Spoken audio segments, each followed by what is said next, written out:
gotta use the QR scanner to scan the QR code as the app is not available in Play Store.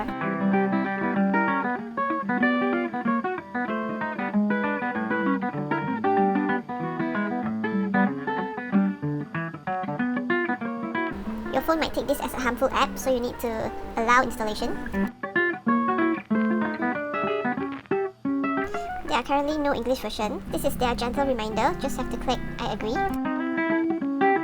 You have to log in with your Taobao account, so if you don't have a Taobao account, you have to register for one. I prefer to use phone number to log in, so I'll choose my location. I've already set up my account previously. To add your TmallGenie speaker, you just have to click the add button at the top right, and the middle one, add device, and look for the second one is TmallGenie. Then choose your Wi-Fi and its password. Make sure your phone is connected to the same Wi-Fi as well. And then long press the first button to patch. 欢迎使用天猫精灵，我正在努力联网中，预计需要1到3分钟。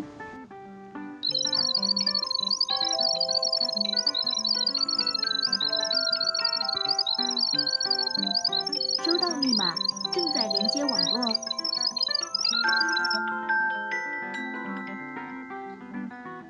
联网成功，欢迎使用天猫精灵。现在是12点46分，我已联网，随时听候您的吩咐。